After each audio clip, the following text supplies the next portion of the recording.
రాయలసీమ, జై రాయలసీమ, జై జై రాయలసీమ. రాయలసీమ పులులారా మీ నిద్రమొప్పు వీడండి. మన రాయలసీమ ప్రగతిని, మన రాయలసీమ సింహం యొక్క గర్జనను, మన రాయలసీమ యొక్క ప్రతిష్టను ఈరోజు ఈ రాజకీయ నాయకులు ప్రతి ఒక్కరూ తాకట్టు పెట్టినటువంటి పరిస్థితి ఏర్పడింది. మన పిల్లలకు ఉద్యోగాలు లేవు, ఇక రావు. ఉద్యోగాలు రావాలి, మన పిల్లలు చదువుకోవాలి, మనకు మంచి భవిష్యత్తు ఉండాలంటే కడప ఉక్కు సీమ హక్కు అనేటువంటి నిదానంతో మనందరము ముందుకెళ్లాల్సినటువంటి పరిస్థితి ఎంతైనా ఉంది. అదేవిధంగా ఈనాడు ఈ రాయలసీమలో ఆనాటి రాయలసీమ రతనాల సీమ, రాయలేలిన సీమ, రతనాలను రాసులుగా పోసమ్మినటువంటి సీమ ఇది. కానీ ఆనాటి రతనాలను రాసులుగా పోసమ్మినటువంటి ఈ సీమలో రతనాలను కాదు కదా, ముప్పడి తినేటువంటి బియ్యపు గింజలు సైతం రాసులుగా పోసి చూసుకునేటువంటి అవకాశం లేకుండా పోయింది. ఎందుకు? ఈ రాజకీయ నాయకులు మన రాయలసీమ ప్రాంతంలో ఉన్నటువంటి ఖనిజాలను, మన రాయలసీమ ప్రాంతంలో ఉన్నటువంటి ఔషధాలను అక్కడికెక్కడికో తీసుకెళ్లి రాజధాని నడిపట్టులో తాకట్టు పెడుతున్నాడు. దీని గురించి మనం ఉద్యమించాలి. అదేవిధంగా ఈరోజు మన రాయలసీమ ప్రాంతం తీసుకున్నట్టయితే కరువు రక్కసి అనేటువంటి కోరల్లో చిక్కుకొని బాధపడుతున్నటువంటి మొట్టమొదటి ప్రాంతంలో మన రాయలసీమ ప్రాంతం ఒకటి. ఎందుకు? ఆనాడు రతనాల సీమ ఈరోజు కరువు సీమ ఎందుకైంది? ఆనాటి రతనాల సీమ ఈరోజు చేతిలో చూసుకోవాల్సినటువంటి కన్న కొడుకు మోములు కట్టుకున్న వాడి తలను సెల్ ఫోన్లలో ట్యాబ్లలో చూసుకొని బతుకుతున్నారు. అక్కడ వాడు ఏం చేస్తున్నాడో తెలియదు, వాడు ఎన్ని కష్టాలు పడుతున్నాడో తెలియదు. కానీ వాడి బాధ మాత్రం ఒకటే, నన్ను కట్టుకున్న దాన్ని, నన్ను కన్న తల్లిదండ్రులను నేను బాగా పోషించుకోవాలి, నేను ఏమైపోయినా పర్వాలేదు అని అక్కడ నానొక సంఘం నాకి అక్కడ పని చేస్తూ బ్రతుకుతున్నారు. ఈ దుస్థితి ఎందుకు వచ్చింది మన రాయలసీమ ప్రజల కంటే? కేవలం రాజకీయ నాయకులు మనల్ని మోసం చేయడం వల్ల, ఈ ఉక్కు ఫ్యాక్టరీ ఇవ్వకపోవడం వల్ల. అదే మన కడప జిల్లాకు ఈ ఉక్కు ఫ్యాక్టరీ ఇచ్చినట్టయితే నిరుద్యోగ యువతల్లో చాలా మందికి ఉద్యోగాలు వచ్చి ఉక్కు ఫ్యాక్టరీలో పనులు చేసుకుంటారు. రాయలసీమ మళ్ళీ రతనాలసీమగా మారాలంటే ఉక్కు ఫ్యాక్టరీ రావాల్సిందే.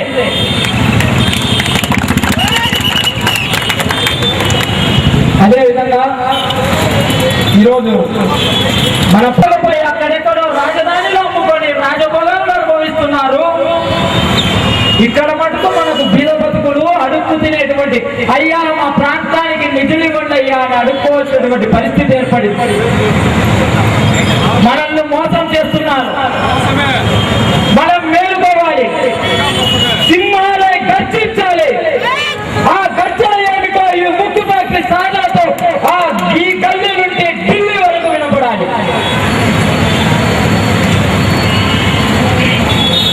అదేవిధంగా ఈరోజు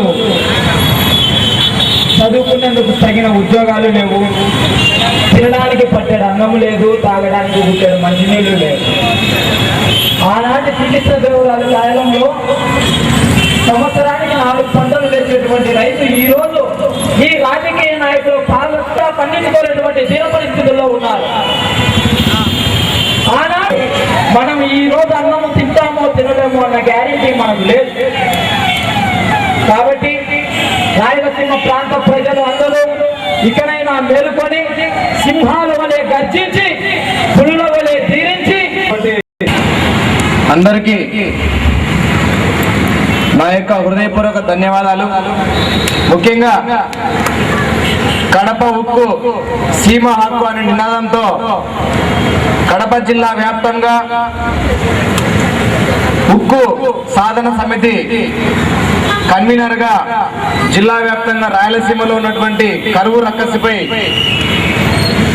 అవగాహన కల్పించేందుకు, అలాగే ఉక్కు ఫ్యాక్టరీ సాధించడానికి తన వంతు సహాయంగా జిల్లా వ్యాప్తంగా విద్యార్థులను అలాగే నిరుద్యోగ యువతను కూడా చైతన్యపరిచేందుకు జిల్లా వ్యాప్తంగా తిరుగుతున్నటువంటి స్టీల్ ప్లాంట్ సాధన సమితి కన్వీనర్ గారికి ప్రవీణ్ కుమార్ రెడ్డి గారికి నా యొక్క శిరస్సు ఉంచి పాదావందనాలు తెలియజేస్తా ఉన్నాను. అలాగే జిల్లా అధ్యక్షులు విష్ణుప్రీతం రెడ్డి గారికి కూడా మా ఐఎస్ఎఫ్ కడప జిల్లా కమిటీ తరఫున ప్రత్యేక ధన్యవాదాలు తెలియజేస్తా ఉన్నాను. ఈరోజు రాయలసీమలో కడప జిల్లాలో ఉక్కు ఫ్యాక్టరీ ఏర్పాటు చేస్తామని గతంలో రాష్ట్ర కేంద్ర ప్రభుత్వాలు కడప జిల్లాకు ఉక్కు ఫ్యాక్టరీ ఇస్తాం, నిరుద్యోగ యువతకు ఉద్యోగ అవకాశాలు కల్పిస్తామని చెప్పేసి కేవలం మాయ మాటలు చెప్పి ఇంతవరకు కాలయాపన చేస్తా ఉన్నారు. ఇంటికి ఉద్యోగం దాదాపు గత సంవత్సరాలు దాటినా కూడా ఇంతవరకు స్టీల్ ప్లాంట్ అనే ఆలోచన లేదు. రీసెంట్ గా కూడా పట్టించుకునే పాపం లేదు. రాయలసీమ ఎందుకు ఇంత వివక్ష చూపుతున్నారంటే ఇప్పటి వరకు ఏ ఒక్క రాజకీయ పార్టీ నాయకుడు కూడా కడప స్టీల్ ప్లాంట్ సాధన సమితి కూడా మాట్లాడిన దాఖలాలు లేవు. ఏ ఒక్క రాజకీయ పార్టీ కూడా రాజకీయ పార్టీలు కూడా త్వరలోనే రాయలసీమలో ఉన్నటువంటి ప్రజలు బుద్ధి చెప్తారు. మీకు తగిన దశాబ్దాలుగా జరుగుతూ ఉంది అన్యాయం. ఏ ఒక్క రాజకీయ నాయకుడు కూడా తన స్వార్థ ప్రయోజనాల కోసం వాడుతున్నారు తప్పక రాయలసీమ ప్రజలకు మేలు చేద్దాం, నిరుద్యోగ యువతకు ఉద్యోగ అవకాశాలు కల్పిద్దామని చెప్పేసి ఏ ఒక్క రాజకీయ నాయకుడు మాట్లాడటం లేదు. త్వరలోనే రాజకీయ పార్టీ నాయకులకు కూడా తగిన మిత్రులరా, ఒకనాటి రాయలసీమ ఉద్యమ ఫలితంగానే మనకు రాయలసీమ థర్మల్ పవర్ ప్రాజెక్ట్ వచ్చింది. రాయలసీమకు ప్రజా ఉద్యమాల ద్వారానే ఏదైనా కూడా సాధ్యమవుతుంది. సాక్షాత్తు ముఖ్యమంత్రి గారు కడప జిల్లాకు వచ్చినప్పుడు మన ఒక నినాదంతో ఈ స్టీల్ ప్లాంట్ సాధనా సమితి అనేది ఏర్పాటు చేయడం జరిగినది.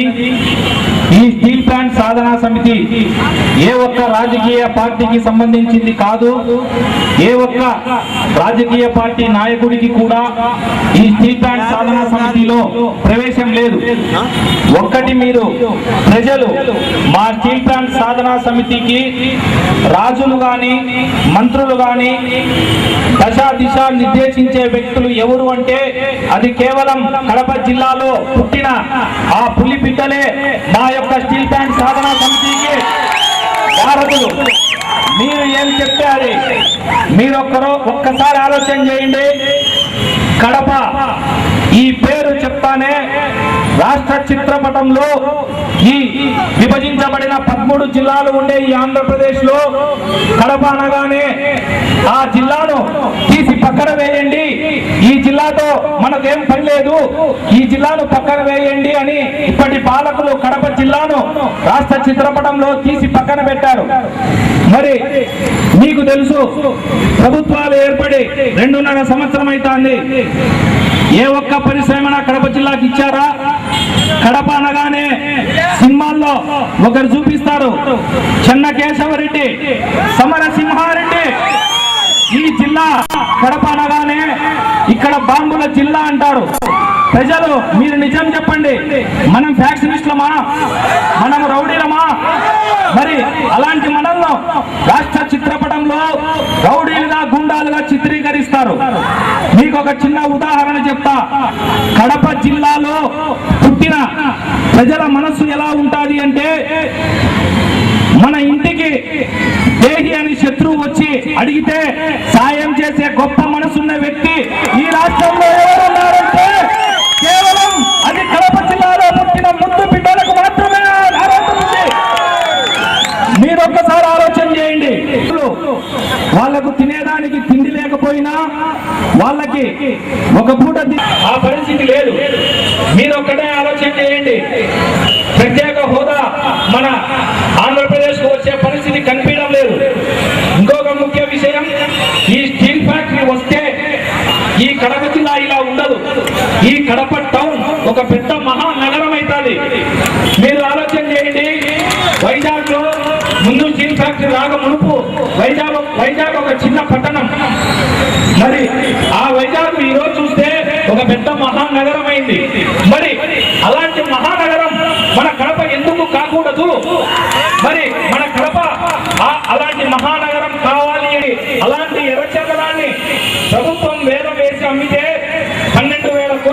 వచ్చింది.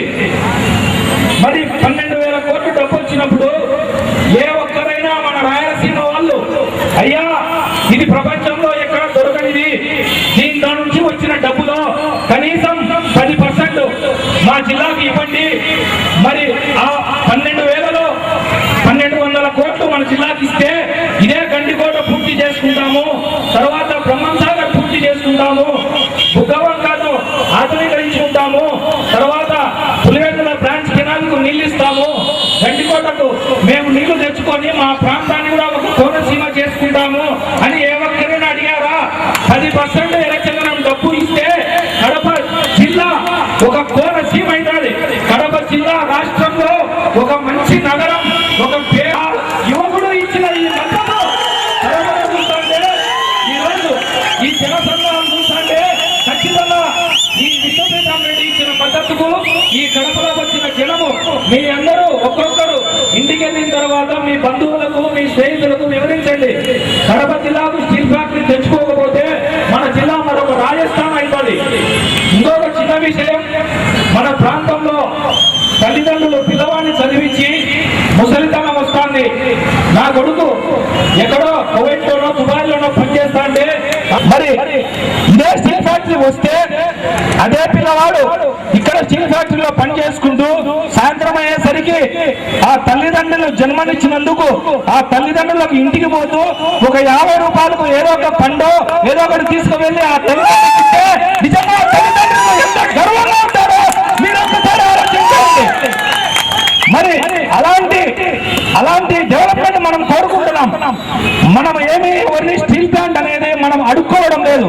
స్టీల్ ప్లాంట్ అనేది మన కడప జిల్లాకు ఆ రోజు రాష్ట్ర విభజనలో పెట్టారు. మనము స్టీల్ ప్లాంట్ అడుక్కోవడం లేదు. We are demanding steel plant. మా ప్రాంతానికి స్టీల్ ప్లాంట్ ఇవ్వాల్సిందే అని మనందరం గట్టిగా అడగాల్సిన రోజు వచ్చింది. ఇంకొకటి ఆలోచన చేయండి, కడపకు ఎయిర్పోర్ట్ వచ్చింది, కడప టౌన్ బాగా పెరుగుతుంది. ఇప్పుడు ఇలాంటి పరిస్థితుల్లో వ్యాపారస్తులు మీరందరూ ఆలోచన చేసుకోండి. మీకు వ్యాపారాలు లేవు, వ్యాపారాలు జరగక ఇబ్బందులు పడుతున్నారు. అదే స్టీల్ ఫ్యాక్టరీ వస్తే ఇక్కడ ఎకరా ఉన్న రైతు కోటీశ్వరుడు అవుతాడు. ఒక 10 సెంట్లు ఇక్కడ కడప టౌన్ లో ఉందంటే ఆ వాడు కోటీశ్వరుడు అవుతాడు.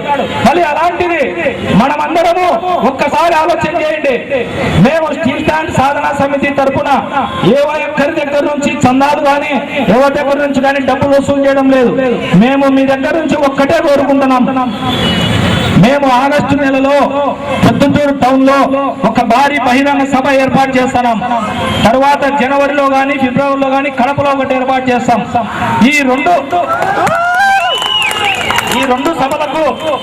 రెండు సభలకు మీరు ఒక్కొక్కరు స్వచ్ఛందంగా 10 మందినో మీ శక్తికి ఎంతమందిని వీలైతే అంతమందిని పిలుచుకొచ్చి ఆ రోజు ఆ బహిరంగ సభను మీరు సక్సెస్ చేస్తే అప్పుడు పాలకులకు అరే నిజంగా ప్రజల్లో ఇంత చైతన్యం కలిగిందంటే ప్రజలు మీరు తలుచుకుంటే నాయకులు హీరోలు అవుతారు.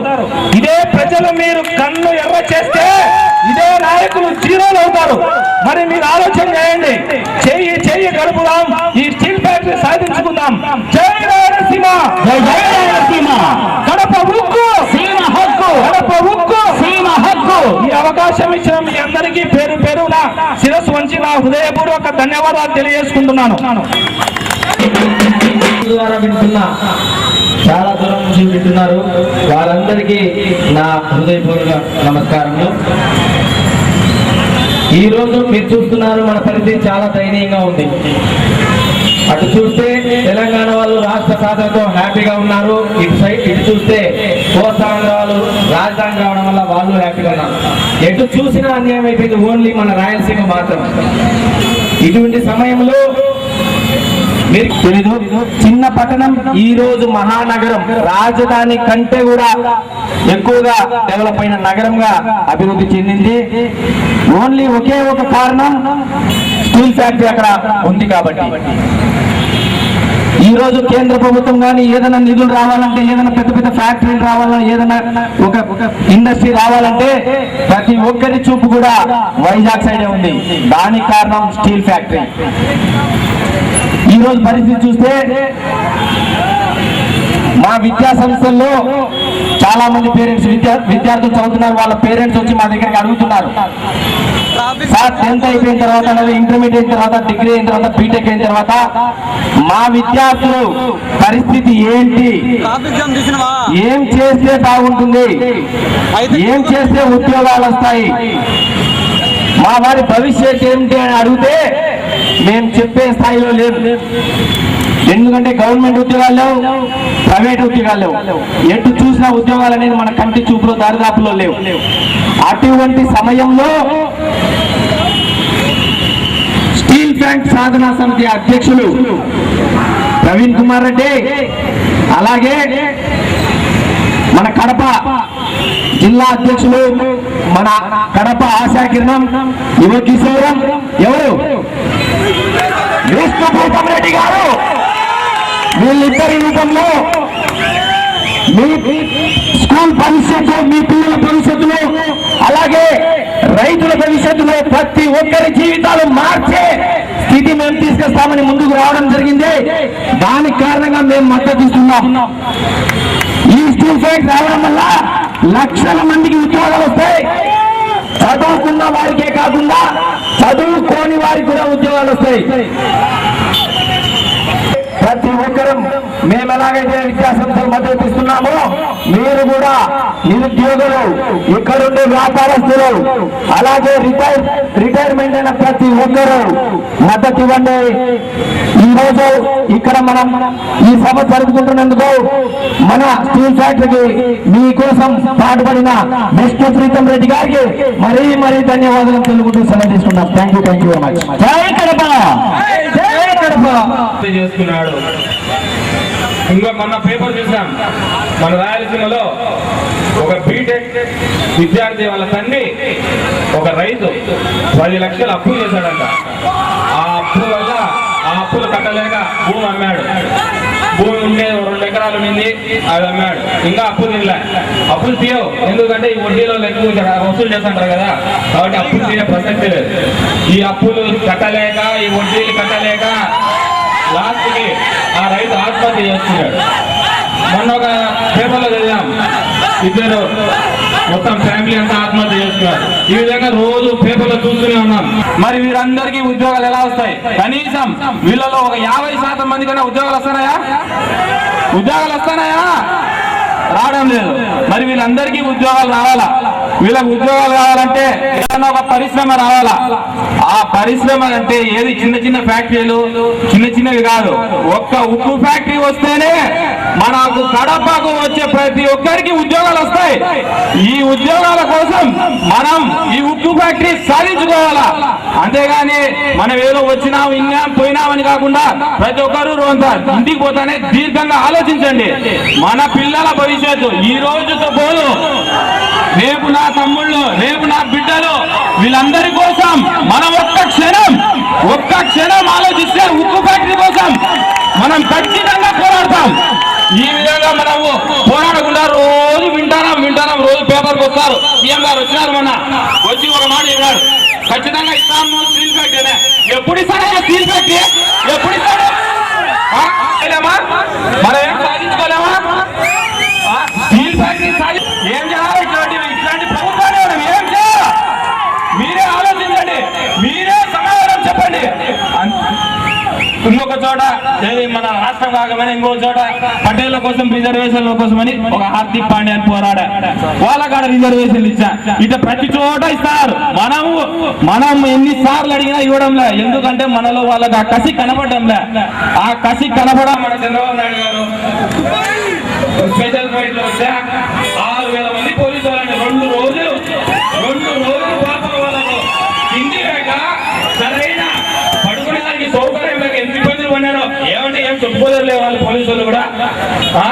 అట్లా ప్రజాధనాన్ని అంతా దుర్వినియోగం చేస్తున్నాడు. అదే దుర్వినియోగం చేయకుండా ఆయన సింగపూర్ లో పోతాడు, ఆయన ఇంకోటి పోతాడు. ఆయన ఇంటి అద్దె కొన్ని కోట్ల రూపాయలంట. ఆ డబ్బంతా తెచ్చి స్వామి బంగారు కూడా ఆయన చంద్రబాబు నాయుడు వచ్చి ఆ డబ్బంతా తెచ్చి మాకు స్టీల్ ఫ్యాక్టరీ మొదలు పెడితే లేదు నువ్వు ఏమంటే చెప్పు ఒక మాట, మేమే తలా ఇంత చందాలు ఇస్తాం. అట్లా కాకుండా ఎందుకు ఇస్తామా అంటావు. ఏది ఇచ్చేది? ఎన్నాళ్ళు ఇట్టుంటాం? మీ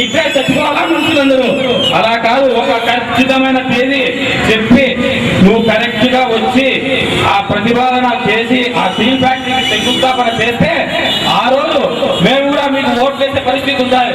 లేదంటే నెక్స్ట్ టైం మీ వాళ్ళు ఎవరు వచ్చి ఎలక్షన్లలో ఓట్లు అడిగినా మేము వేస్తాం అంటారు తప్పించి వేసే పరిస్థితి లేదు. ఆ వేసే పరిస్థితి రాదు అని కూడా నేను ఖచ్చితంగా చెప్తున్నాను. ఇంకా ఇప్పుడు చూస్తున్నాం స్టీల్ ఫ్యాక్టరీ వల్ల ఉద్యోగాలు. ఒక చిన్న ఉదాహరణ చెప్తా. స్టీల్ ఫ్యాక్టరీ వస్తే 30,000 ఉద్యోగాలు వస్తాయని అన్న చెప్పారు. అంటుకుంది. అట్లనే ఈ పక్క నుంచి ఒక సింహం దాన్ని తినాలని ఆలోచిస్తుంది, ఈ పక్క నుంచి వేటగాడు దాన్ని చంపాలని ఆలోచిస్తున్నాడు. ఇవన్నీ చివరికి ఏం జరిగింది అనేది చెప్తాను. ఆ లేడీ బిడ్డకు జన్మనిచ్చిందా లేదా అనేది మీరు ఆలోచించింది. ఇచ్చింది ఏ విధంగా అంటే సంకల్ప బలం. అది ఈ యొక్క మన వేటగాడిని తప్పించుకునేదానికి కానీ, ఈ పక్క నది నుంచి తప్పించుకునేదానికి కానీ, లేదా సింహం నుంచి తప్పించాలని ఆలోచించలేదు. అది నేను బిడ్డకు జన్మని ఇవ్వాలా అనే ఒక సంకల్పంతో గట్టిగా ఉన్నది. దానివల్ల అది వర్షం పడి ఆ గడ్డివాము కాలే గడ్డివాము ఆరిపోయింది. వేటగాడు వదిలిన బాణానికి సింహం చనిపోయింది. ఈ పక్క నది ప్రవాహం ఆగిపోయింది. చివరికి జింక జన్మనిచ్చింది. ఇది ఎందుకు చెప్పినా అంటే అదే సంకల్పం మనలో ఉండాలా. ఆ సంకల్పం మనలో ఉంటే ఆ ప్రధానమంత్రి గారు కానీ, ఈ ముఖ్యమంత్రి గారు కానీ, ఇంకొకరు కానీ ఎవరు మన స్టీల్ ఫ్యాక్టరీని ఆపలేరు. ఆపే ప్రసక్తి లేదు. చివరగా స్టీల్ ఫ్యాక్టరీ సాధించుకోవాలని మనందరం ఏం చేయాలా అనేది నేను ఒక విషయం చెప్తాను. మనందరం గట్టిగా ఒక 2-3 బహిరంగ సభలు జరుపుతాం. ప్రతి ఒక్కరూ మీ ఇంటి నుంచి 2-3 పిలుచుకొని రండి. ఆ బహిరంగ సభలు విజయవంతం చేయండి. ఆ విజయవంతం అయితే మరుక్షణమే మనకు స్టీల్ ఫ్యాక్టరీ వస్తుంది. మీరు అనుకుంటా ఉండొచ్చు వీళ్ళేదో చిన్న మీటింగ్ జరిపారు వీళ్ళేం సాధిస్తారని. కాదు. ఏ ఉద్యమమైనా ఒక్కడి నుంచే మొదలవుతుంది. చివరికి ఆ ఉద్యమం ఖచ్చితంగా విజయవంతం అవుతుంది. దేశంలో జరిగిన ఏ ఉద్యమము నిరుత్సాహపడలేదు, ఏ ఉద్యమకారుడు నిరుత్సాహపడలేదు. ఖచ్చితంగా ప్రతి ఒక్క ఉద్యమం విజయం సాధించింది. ఆ విజయం సాధించడానికి ప్రతి ఒక్కరి తోడ్పాటు కావాలి. ఆ తోడ్పాటు కోసమే మేము ఈ బహిరంగ సభ పెట్టాము. ఖచ్చితంగా మీరందరూ ఈ యొక్క